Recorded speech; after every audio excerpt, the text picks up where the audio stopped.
La tombe, il n'y a rien dedans. Toi et ton tissu blanc. Et la seule chose qui va te suivre, ce sont quoi? Tes actions. Pourquoi les actions? Pourquoi les actions? Car lorsque on va te mettre dans ta tombe et qu'on va t'enterrer, c'est là que va commencer la vraie vie. C'est là que va commencer l'interrogatoire. Et c'est là que vont venir deux créatures d'Allah, Munkar et Nakir. Ce sont deux anges qu'Allah a créés d'une apparence terrifiante. Leur voix est comme le tonnerre et leurs yeux sont comme les éclairs. Et lorsque ces deux anges vont venir à toi, ils vont te poser seulement 3 questions. Ils vont te poser 3 questions. Man Rabbuk? Qui est ton Seigneur? Ma dinuk? Quelle est ta religion? Wa man rasouluk? Et qui est ton messager? Et le prophète alayhi salatu wassalam a dit, dans cette situation, il y aura 2 catégories de personnes. Quant au croyant, il a dit le croyant, il n'a pas dit le musulman. Rien que cette parole doit nous faire peur, car ça veut dire que même nous qui sommes là aujourd'hui, pourtant on est tous musulmans, mais même nous qui sommes là aujourd'hui, peut-être qu'on ne pourra pas répondre à ces questions.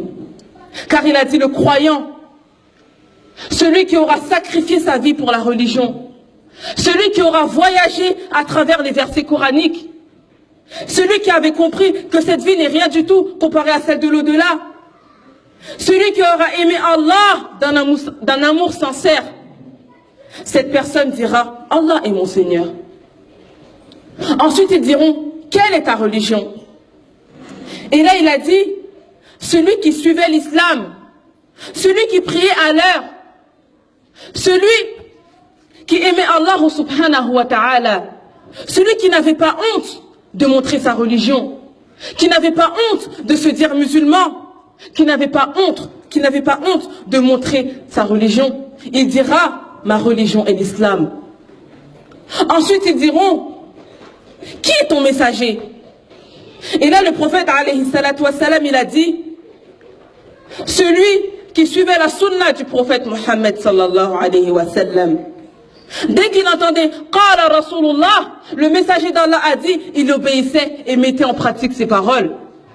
Cette personne dira, Mohammed sallallahu alayhi wa sallam est mon messager. Allahu Akbar.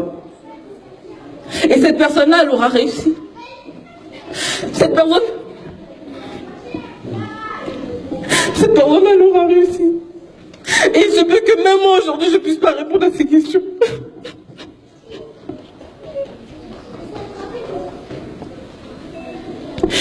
Cette personne-là, elle aura réussi. Et Allah subhanahu wa ta'ala ordonnera à ce qu'on élargisse sa tombe.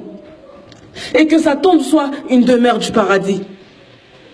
Qu'on lui ouvre une porte du paradis. Et à ce moment-là, il sentira l'odeur du paradis. Et cette personne-là, elle aura gagné. Mais le prophète alayhi salatu wassalam,